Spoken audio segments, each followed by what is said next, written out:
81세인데 감기도 없고 충치도 없어요. 치과 선생님이 그러더군요. 도대체 관리를 어떻게 하셨냐고요? 이 말 그냥 민간요법 좋아하는 어르신 이야기로 들리시나요? 저도 처음엔 그렇게 생각했습니다. 하지만 놀라운 건 이런 이야기를 들려주는 분이 한두 분이 아니었다는 겁니다. 감기 달고 살던 분, 입냄새로 사회생활이 힘들었던 분, 심지어 편도선 수술을 고민하던 분까지 비싼 약도 최신 치료도 아니고 바로 집 부엌에 늘 있는 소금 한 스푼, 단순하지만 꾸준한 가글 습관 하나가 이들의 몸을 바꾼 겁니다. 그런데 말입니다. 많은 분들이 소금물 가글이 좋다는 건 압니다. 하지만 정작 제대로 실천해서 효과 본 사람은 드뭅니다. 왜일까요? 방법이 틀렸기 때문입니다. 가글 농도, 타이밍, 횟수, 헹굼 여부까지 잘못된 방식으로 하고 계셨던 겁니다. 저는 군병원에서 귀, 코, 목 감염 환자를 15년, 이후 대학병원과 개원가에서 25년 진료해온 이비인후과 전문의 정희진입니다.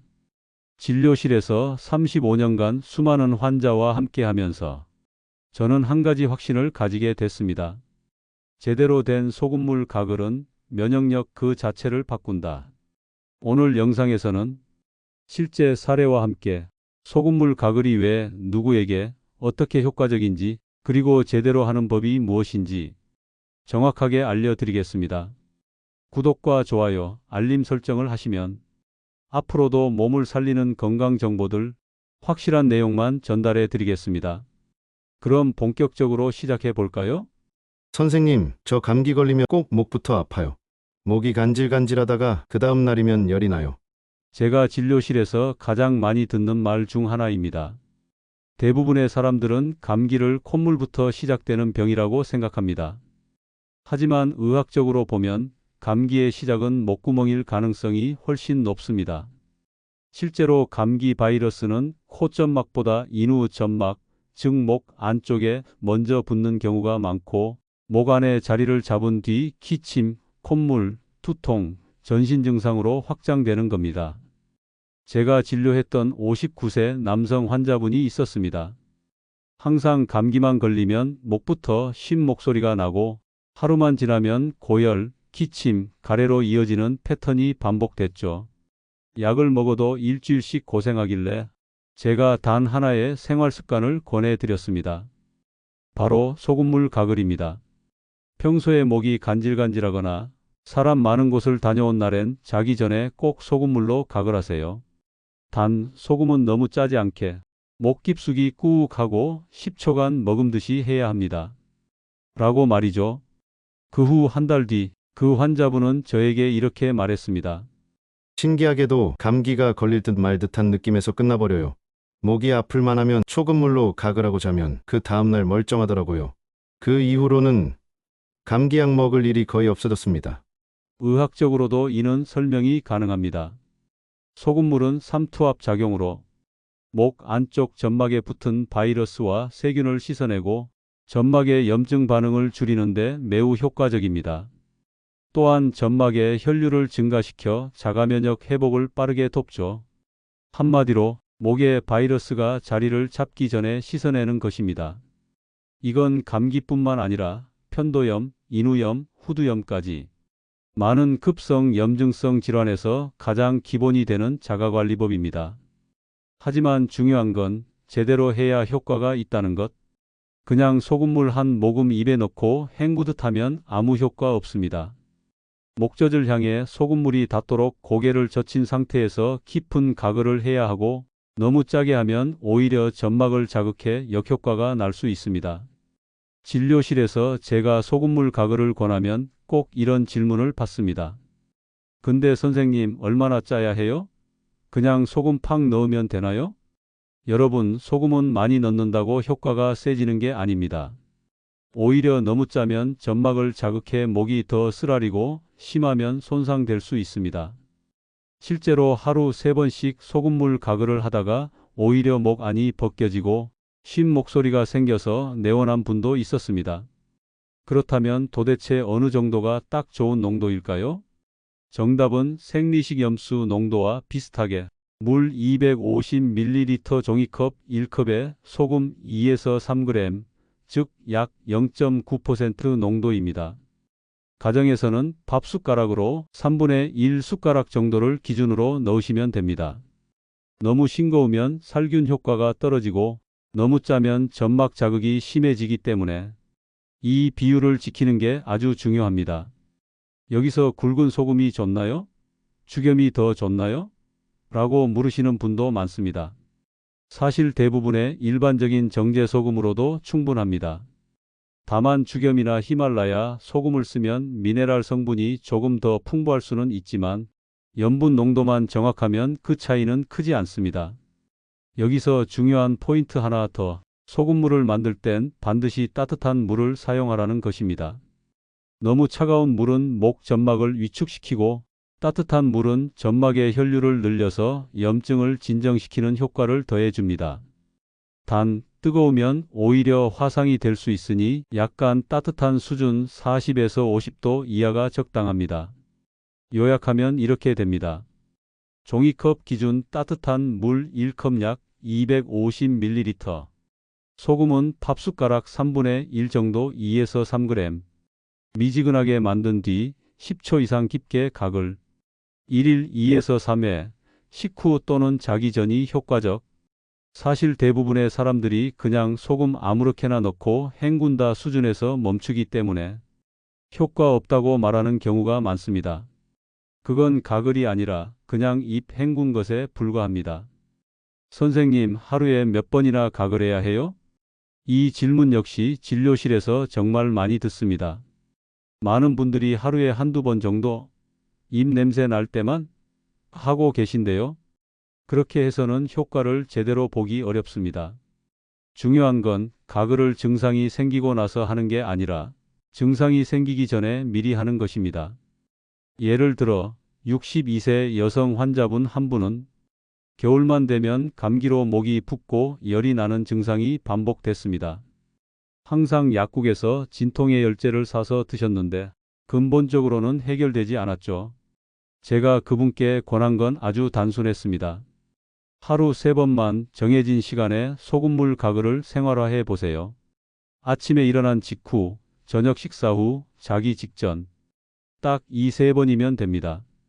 3주 뒤 그분이 다시 내원하셔서 말씀하셨습니다. 목이 간질간질해도 그 이상으로 번지지 않더라고요.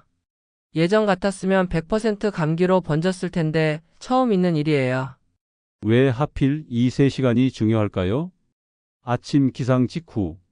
자는 동안 입속 세균이 증식하고 목에 가래나 점액이 고여 있는 상태입니다. 하루를 깨끗하게 시작하기 위한 첫 세척. 저녁 식사 후. 하루 동안 쌓인 세균과 음식물 찌꺼기를 제거할 타이밍입니다. 충치 예방과 구강염증 예방에 효과적. 자기 전. 자는 동안 면역 활동이 떨어지고 입안이 건조해지며 세균이 활동하기 쉽습니다. 바이러스가 번식하지 못하도록 사전 차단. 이렇게 생활의 루틴 안에 넣어두는 것이 가장 중요합니다. 특히 목이 칼칼하거나 목소리가 쉬려는 느낌이 든다면 그날은 한 번 더 추가로 가글 하시는 것도 좋습니다. 단 주의하실 점도 있습니다. 가글 직후에 물로 헹구는 습관은 피해야 합니다. 소금물이 남아 점막을 보호하는 효과가 있기 때문에 입안이 불편하지 않다면 가글 후 물로 헹구지 않는 것이 좋습니다. 결국 중요한 건 언제 가글 하느냐보다도 얼마나 꾸준히 습관화했느냐입니다. 선생님, 양치도 하고 치실도 하는데 입냄새가 가시질 않아요. 이가 썩지 않게 관리하려고 노력은 하는데 왜 자꾸 충치가 생기는 걸까요? 진료실에서 이런 질문을 받을 때마다 저는 한 가지를 먼저 확인합니다. 혹시 입안을 전체적으로 헹군다는 개념으로만 관리하고 계신 건 아닌가요? 입안에는 혀, 잇몸, 편도, 입천장, 구강벽, 인후 등 수많은 세균 번식 부위가 있습니다. 그런데 대부분의 사람들은 양치질로 치아만 닦고 나머지는 그대로 방치하죠. 여기서 소금물 가글이 중요한 이유가 있습니다. 가글은 단순히 치아가 아닌 입 전체를 헹구는 행위이며 특히 입 안깊숙이, 혀 뒷부분과 목구멍 쪽의 세균까지 제거하는 데 매우 효과적입니다. 실제로 51세 여성 환자분 한 분은 입냄새 때문에 대화할 때마다 위축되어 우울감까지 느끼고 계셨습니다. 치과에서도 문제를 못 찾았고 위내시경까지 받았지만 이상이 없었습니다.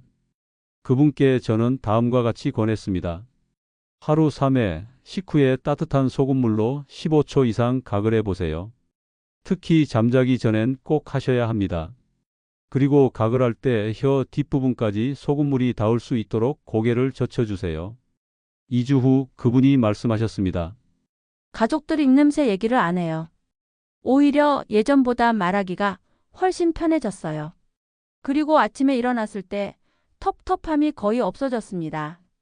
소금물은 세균을 제거할 뿐만 아니라 혀와 편도 주변의 부패 단백질 입냄새의 주범을 분해하고 입속 산도를 안정화시켜 충치균의 활동을 억제합니다. 또한 구강 내 염증을 억제해 잇몸 출혈도 줄여주는 효과가 있습니다. 중요한 건 헹군다는 개념이 아니라 치료하듯 가글해야 한다는 점입니다. 그냥 물 한 모금 돌리듯 하는 가글은 아무런 효과도 주지 못합니다. 정확한 농도, 충분한 시간, 깊은 위치까지 도달하게 해야 진짜 변화가 일어납니다. 한 중학교 2학년 남학생이 저희 병원에 꾸준히 내원하던 적이 있었습니다. 1년에 4, 5번은 편도염에 걸리고 열이 39도 넘게 오르며 목이 부어 음식도 못 삼키고 매번 항생제를 5일 이상 써야 했던 아이였죠. 그 아이의 어머니는 이제 수술밖에 답이 없을까요? 하고 묻곤 하셨습니다.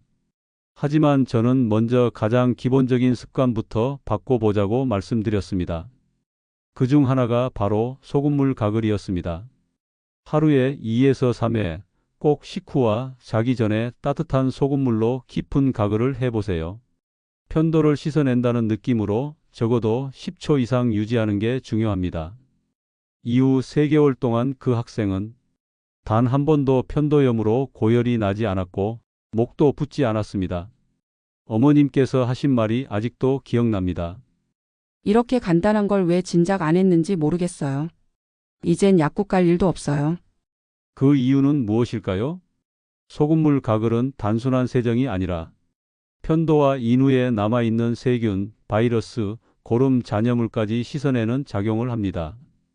특히 편도에는 음식물 찌꺼기나 박테리아가 쉽게 끼어 염증과 고름이 반복적으로 생기는데 이를 가장 간단하고 자연스럽게 제거할 수 있는 방법이 바로 가글입니다.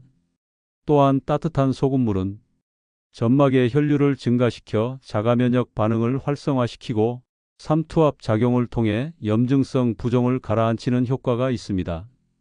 실제로 저는 만성 인후염으로 고생하던 58세 남성 환자에게도 이 가글 습관만으로 약 복용 없이 증상이 좋아지도록 도운 경험이 있습니다. 그분은 아침마다 목소리가 잠기고 기침이 계속 났는데 이제는 아침이 훨씬 개운하다고 하셨습니다. 소금물 가글은 단순히 입안을 닦는 행위가 아니라 면역 시스템과 염증 사이의 균형을 회복하는 자가치료법입니다.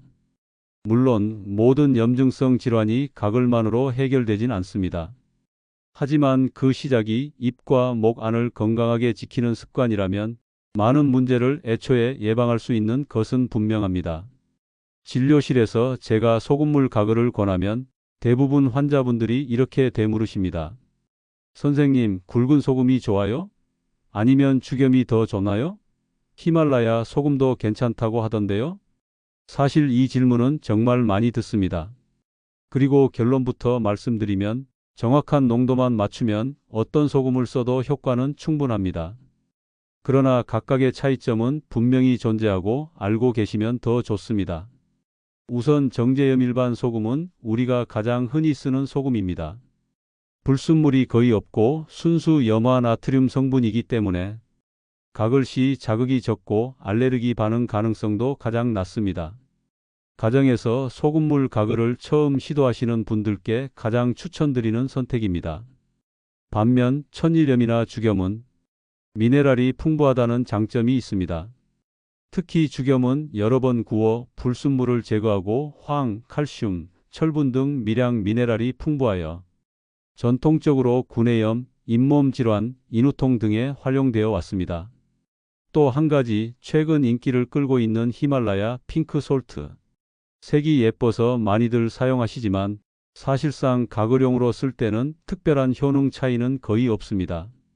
중요한 건 염분 농도이고 히말라야 소금도 입자가 커서 정확한 계량 없이 사용할 경우 너무 짜게 될 수 있다는 점을 주의해야 합니다. 실제로 이런 사례도 있었습니다.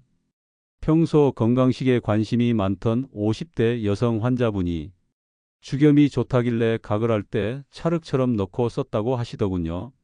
결과는 입안 점막이 벗겨지고 쉰 목소리가 생겨 오히려 진료를 받게 된 사례였습니다. 그래서 저는 이렇게 정리해서 말씀드립니다. 초보자나 민감한 분은 정제염 일반 소금, 입안 염증이 자주 생기는 분은 천일염이나 주겸, 단, 농도 주의. 색감 이미지보다 실용 우선 히말라야 소금도 가능하나 농도 정확히 측정해야. 결국 중요한 건 어떤 소금이냐보다 어떻게 쓰느냐입니다. 물 온도, 소금 농도, 가글 방법, 횟수. 이 네 가지가 제대로 맞아야 소금물 가글의 진짜 효과를 볼 수 있습니다. 소금물 가글을 추천드리면 가장 먼저 나오는 반응 중 하나가 이런 겁니다. 선생님, 저는 고혈압인데 소금물 써도 괜찮을까요? 또는 우리 아이도 가글해도 되나요? 혹시 해롭진 않을까요? 결론부터 말씀드리면 소금물 가글은 먹지 않기 때문에 대부분의 경우 안전합니다. 단, 몇 가지 주의사항만 지키면 고혈압 환자든 어린아이든 오히려 입안 건강을 위한 아주 좋은 습관이 될 수 있습니다. 먼저 고혈압 환자의 경우를 볼까요? 소금물 가글을 한다고 해서 그 염분이 체내로 흡수되는 건 거의 없습니다. 입안에서 10에서 20초 정도 머금고 뱉어내는 것이기 때문에 염분이 혈중 농도에 영향을 미칠 가능성은 거의 없다고 봐도 됩니다. 하지만 주의할 점은 있습니다. 가글 후 헹구는 습관이 없고 소금기가 입안에 계속 남아있는 경우 소량이지만 삼키는 일이 반복될 수 있다는 점입니다. 따라서 가글 후 살짝 물로 한번 헹궈주는 습관이 필요할 수 있고 하루 2회 정도로 제한하는 것도 좋습니다. 그 다음은 아이들입니다. 소금물 가글은 실제로 어린이 편도염, 감기 예방에 효과적이라는 연구들도 있습니다. 하지만 여기서 중요한 전제는 아이 스스로 가글하고 뱉는 동작을 정확히 할 수 있어야 한다는 점입니다. 대략 6세 이상이면 훈련을 통해 충분히 가능하고 가글 농도는 성인보다 조금 더 싱겁게 조절하는 것이 좋습니다. 예를 들어 종이컵에 물 250ml에 소금 4분의 1 숟가락 이하 정도만 넣는 게 적당합니다. 너무 짜면 거부감이 생겨 아예 안 하게 되는 경우도 많기 때문에 맛의 자극보다는 습관화에 초점을 맞추는 것이 핵심입니다. 저희 병원에도 7세 남아가 비염과 감기 증상으로 자주 내원했는데 아침, 저녁으로 소금물 가글을 습관화한 이후 감기약 처방 없이 4개월을 지나간 사례가 있습니다. 어머니께서도 이렇게 말씀하셨어요.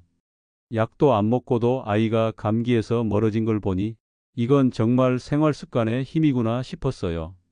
요약하자면 고혈압 환자 하루 2회 이내 삼키지 않도록 주의, 필요시 가글 후 가볍게 물로 헹굼. 아이들 6세 이상 싱거운 농도로 부모 지도하에 가글 훈련 후 시행.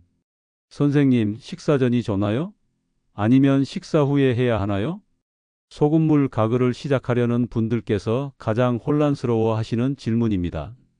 의외로 많은 분들이 속이 비어 있을 때 가글해야 살균이 잘 되지 않을까요? 라고 생각하시지만 실제 효과적인 타이밍은 식사 후입니다. 왜일까요? 우선 식사를 하면 입안에 음식물 찌꺼기가 남게 됩니다. 특히 혀, 잇몸, 편도 주변에 붙은 단백질 성분은 입냄새의 원인이 되고 세균이 번식하기 좋은 환경을 만들죠. 이때 소금물로 가글을 하면 입안 전체를 씻어내며 세균 번식을 억제하고 점막의 염증 반응도 줄여줍니다. 즉, 식후는 구강 청결을 회복시킬 수 있는 골든타임이라는 거죠. 한 가지 실제 사례를 소개해 드릴게요. 경기도에 거주하는 66세 남성 환자분이 입냄새와 잇몸 통증으로 저희 병원을 찾으셨습니다. 매일 아침 공복에 소금물 가글을 하셨다고 하셨는데 증상이 계속 악화되고 있었죠. 그분께 제가 드린 조언은 단순했습니다. 식후 10분 이내에 따뜻한 소금물로 가글해 보세요. 특히 저녁 식사 후와 자기 전엔 꼭 하셔야 합니다. 2달 뒤 그분은 이렇게 말씀하셨습니다. 밥 먹고 나서 가글하는 습관을 들이니까 잇몸 붓는 게 거의 사라졌고 아내가 입냄새도 없어졌다고 하네요. 물론 식전 가글이 무조건 나쁘다는 뜻은 아닙니다. 아침에 일어나서 바로 가글하는 습관은 잠든 동안 번식한 세균을 제거하는 데 효과적이기 때문입니다. 결국 가장 효과적인 루틴은 이렇습니다. 아침 기상 직후 세균 제거, 식사 후 10에서 15분 이내 입안 찌꺼기 정리 및 염증 예방, 자기 전 야간 동안 세균 증식 억제. 여기서 중요한 건 식전이냐 식후냐보다도 하루 루틴 안에 얼마나 자연스럽게 꾸준히 녹여내느냐입니다. 가글도 결국 습관이 돼야 효과를 누릴 수 있는 건강법입니다. 가글이 면역력을 바꾼다고요? 그건 좀 과장 아닌가요? 이런 반응 처음엔 당연히 나올 수 있습니다.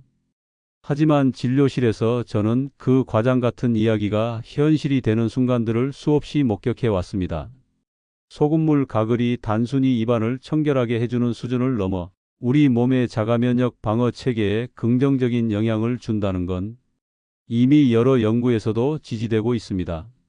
기억나는 환자분이 한 분 계십니다. 71세 남성 환자였는데 계절이 바뀔 때마다 감기에 걸려 약국과 병원을 전전하던 분이었습니다. 기침이 2주 이상 가고 인후통의 목소리가 쉬는 증상까지 반복되었죠. 하지만 특별한 면역 질환이 있는 건 아니었습니다. 제가 그분께 제안한 건 하루 3회 규칙적인 소금물 가글이었습니다. 특히 아침 기상 직후와 자기 전에는 꼭 빠지지 않도록요. 그리고 한 달 뒤 그분은 이렇게 말씀하셨습니다. 이번 한절기에는 감기 기운이 와도 금방 사라지더라고요. 목도 붓지 않고 약 먹을 일도 없었어요. 면역력이 좋아진 느낌이 이런 거였군요. 왜 이런 변화가 생겼을까요? 소금물 가글은 목 안쪽 점막을 자극하지 않고 세균과 바이러스의 증식을 막아 염증을 초기 단계에서 차단해 줍니다. 또한 목 점막의 혈류를 증가시켜 백혈구와 면역세포들이 활발히 활동할 수 있는 환경을 만들어 줍니다. 즉, 입과 목은 외부 바이러스가 들어오는 첫 번째 관문인데 그 관문을 튼튼하게 지켜주는 것이 바로 가장 기본적인 면역 방어선이라는 말입니다. 사실 우리가 자주 하는 실수 중 하나는 감기가 걸리면 병원에 가자라는 생각입니다.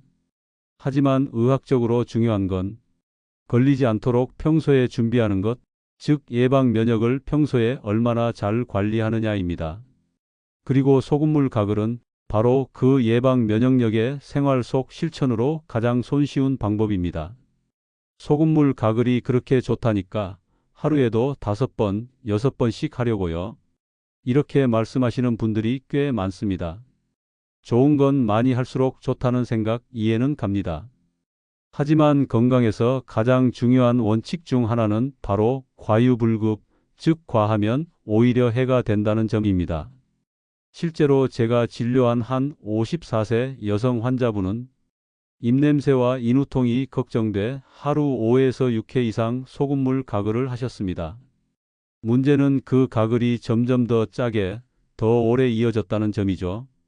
결과적으로 그분은 입안 점막이 벗겨지고 입술 안쪽까지 헐어버리는 염증으로 내원하셨습니다. 왜 이런 일이 생긴 걸까요? 소금물은 기본적으로 삼투압 작용을 통해 세균과 염증을 줄여주는 효과가 있습니다. 하지만 너무 짜거나 너무 자주 가글하게 되면 오히려 입안 점막이 건조해지고 점막 보호층인 점액질이 손상됩니다. 이 점액질은 외부 자극으로부터 입과 목을 보호하는 중요한 방어막인데 이게 사라지면 바이러스에 더 쉽게 노출되는 악순환이 생깁니다. 또 한 가지, 너무 자주 가글을 하게 되면 입안의 유익균까지 제거될 수 있습니다. 입 안에는 나쁜 균만 있는 게 아니라 치아와 점막을 보호해주는 균형 잡힌 미생물 환경이 존재합니다. 이를 과도한 가글로 무너뜨리면 오히려 감염에 취약한 환경이 되는 겁니다. 그래서 제가 권장하는 가글의 기본 원칙은 다음과 같습니다. 하루 2에서 3회가 가장 이상적. 아침 기상 직후, 식사 후, 자기 전처럼 규칙적으로. 가글 시간은 10에서 20초 내외로 충분. 너무 짜지 않게 0.9% 농도, 소금 2에서 3g, 물 250ml 기준. 증상이 없어졌다고 바로 중단하지 말고 1에서 2주간 유지. 소금물 가글은 약이 아니라 습관입니다. 한 번의 강한 가글보다 꾸준하고 적절한 가글이 훨씬 더 강한 효과를 가져옵니다. 선생님, 가글하고 나면 입안이 짜서 꼭 물로 헹궈요. 그냥 뱉고 끝내도 되나요? 소금물 가글을 하시는 분들 중 헹구는 게 맞을까? 아니면 남겨두는 게 좋을까? 고민하시는 분들 정말 많습니다. 그리고 의외로 이 질문 하나에 따라 효과의 차이가 확연히 갈립니다. 결론부터 말씀드리면 일반적인 경우엔 헹구지 않는 것이 더 좋습니다. 왜냐하면 소금물 가글을 한 뒤 입안에 미세하게 남아있는 염분은 점막을 보호하고 항균 효과를 일정 시간 유지시켜 주기 때문입니다. 다시 말해 소금물의 좋은 작용을 입안에 조금 더 오래 머물게 하는 게 도움이 됩니다. 예를 들어 밤에 자기 전 가글을 하고 나서 바로 물로 헹궈 버리면 소금물이 남긴 보호막 역할이 사라지게 되고 그 효과도 반감됩니다. 실제로 한 63세 남성 환자분은 입냄새 개선 효과를 크게 못 느낀다고 하셔서 가글 후에 물로 헹구시나요? 라고 여쭤봤더니 네, 입이 짜니까 바로 물로 입 헹궈요. 하시더군요. 그분께 그 물 한 모금이 약효를 지우는 셈입니다. 라고 설명드렸고 그 후 물 헹굼을 생략한 뒤 입냄새와 아침 텁텁함이 뚜렷이 줄어들었다고 말씀하셨습니다. 하지만 예외도 있습니다. 고혈압 환자나 신장 질환자처럼 염분 섭취에 민감한 경우 또는 입안이 매우 예민하거나 가글 후 자극이 남는 경우 이럴 땐 가글 후 가볍게 물 한 모금으로 헹궈주는 것도 괜찮습니다. 단 너무 세게 헹구기보다는 소금기만 살짝 씻어내는 정도로 가볍게 마무리하는 것이 좋습니다. 요약하자면 대부분은 가글 후 물로 헹구지 않는 편이 효과적. 고혈압, 민감한 점막의 경우엔 살짝 헹궈도 오케이. 헹구더라도 과도하게 씻지 말고 가볍게 한 모금 정도만. 사소해 보이지만 이런 작은 실천의 차이가 입과 목의 건강을 좌우합니다. 많은 분들이 소금물 가글이 좋다는 이야기를 들으면 대부분 이렇게 생각합니다. 목이 아플 때만 하는 거 아닌가요? 그게 어떻게 온몸 건강에까지 영향을 줄 수 있죠? 이 질문에 대해 저는 진료 현장에서 직접 경험한 사례로 답을 드립니다. 서울에서 오신 69세 여성 환자분, 관절염과 만성 비염, 입냄새, 구내염까지 복합적으로 불편함을 겪고 계셨습니다. 처음엔 관절 때문이라고 생각하셨지만 제가 관찰한 건 입과 목의 만성 염증이 반복되며 몸 전체의 면역 균형이 무너져 있는 상태였습니다. 그래서 저는 복잡한 약 대신 딱 한 가지 습관을 제안드렸습니다.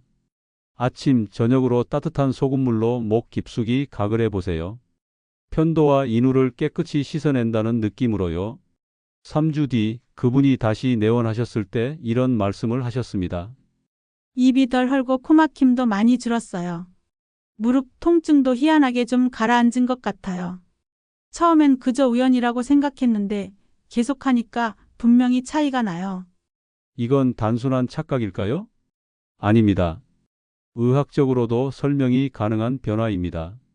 우리가 매일 마시는 공기와 음식은 입과 코, 목을 통해 처음 몸속으로 들어옵니다. 이 경로에 염증이 있으면 면역계는 끊임없이 싸우는 상태로 유지되며 결국 전신 염증 수치가 서서히 올라가게 됩니다. 특히 만성적인 구강세균, 잇몸 염증, 인후염 등은 혈관을 타고 전신으로 염증 신호를 퍼뜨리는 원인이 될 수 있습니다. 최근엔 구강 건강과 심혈관 질환, 당뇨, 관절염, 심지어 치매와도 연결되어 있다는 연구도 있습니다. 즉, 입안이 청결하고 염증이 적으면 몸 전체의 염증 부하도 낮아지고 그만큼 면역력이 효율적으로 작동하게 되는 것입니다. 이 때문에 저는 소금물 가글은 입을 씻는 게 아니라 몸 전체의 천면역 창을 닦는 일이라고 말씀드립니다. 가글이 곧 전신 건강이 시작이다. 이 말이 이제 조금은 와닿으시죠? 많은 분들이 소금물 가글이 감기나 목 염증에만 효과가 있는 줄 아십니다. 하지만 실제로는 코막힘, 알레르기, 비염, 심지어 천식 증상까지 완화된 분들이 있습니다. 47세 여성 환자분은 비염으로 아침마다 콧물과 가래, 두통으로 고생하셨습니다. 감기인 줄 알고 병원에 다녀와도 나아지지 않았고 약에 의존하는 게 불안하다고 하셨죠. 제가 권한 건 딱 하나였습니다. 자기 전과 아침에 소금물로 목 깊숙이 가글을 해보세요. 특히 코로 숨 쉬는 습관도 함께 들이시고요. 한 달 후 그분은 말했습니다.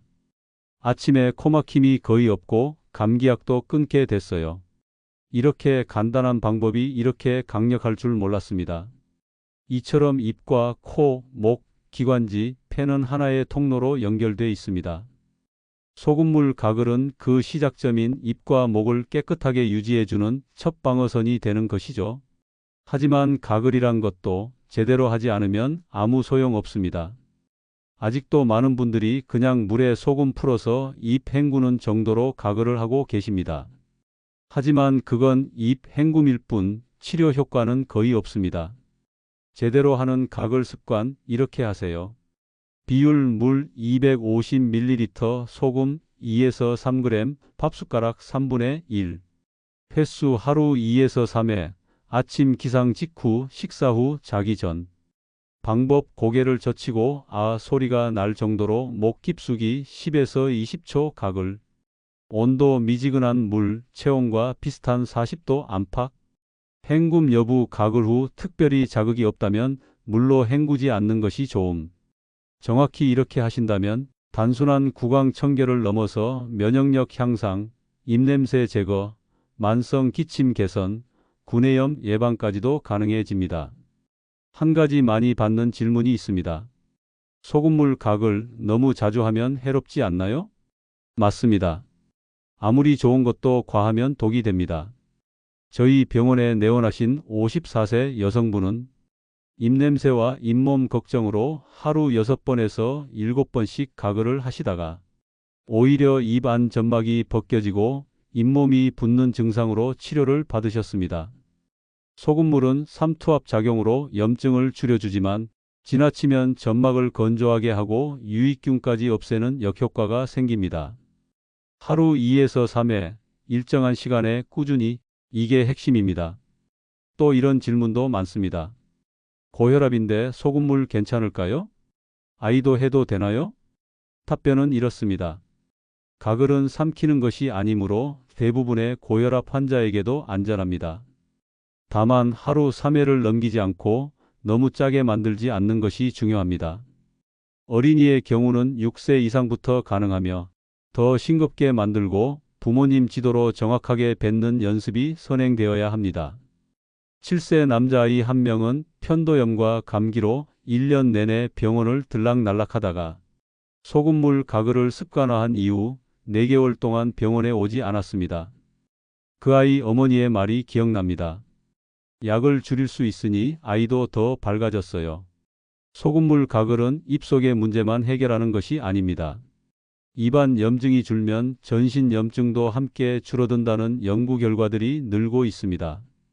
구강 내 세균은 점막을 통해 혈류로 침투해 당뇨, 심혈관 질환, 심지어 알츠하이머와도 연관이 있다는 사실 알고 계셨나요? 구강의 청결을 유지하면 몸 전체의 염증 부하가 낮아지고 면역 시스템도 더 효율적으로 작동할 수 있습니다. 즉, 소금물 가글은 단순한 생활 습관이 아니라 내 몸의 염증을 관리하는 1차 방어이자 약 없이 건강을 지키는 가장 확실한 예방책이 될 수 있습니다. 80대 부부 환자 한 쌍이 있었습니다. 평생 감기를 달고 살았고 병원에 안 가면 불안하다고 하셨죠. 그런 두 분이 저의 권유로 소금물 가글을 시작하신 지 1년. 그 후 병원 방문은 반으로 줄었고 무엇보다 목소리와 식사 상태가 눈에 띄게 좋아졌습니다. 선생님, 이런 걸 왜 이제서야 알려주셨어요? 그 말씀에 제가 드린 대답은 하나였습니다. 작은 실천이 평생의 건강을 바꿉니다. 여러분, 소금물 가글은 단순한 민간요법이 아닙니다. 과학적 근거가 있고 실천하면 분명히 효과가 나타나는 생활의학입니다. 저는 군병원에서 귀코목 감염 환자를 15년, 이후 대학병원과 개원가에서 25년 진료해온 이비인후과 전문의 정희진입니다. 35년간 수많은 환자들과 만나며 깨달은 사실은 단 하나입니다. 약 없이 병을 고치는 길은 생각보다 가까운 데 있다. 소금물 가글 오늘부터 실천해 보세요. 몸은 반드시 반응합니다. 이 영상이 도움이 되셨다면 구독과 좋아요, 알림 설정으로 건강한 생활을 함께 나누어 주세요. 소중한 분들께도 꼭 공유해 주시고요. 감사합니다.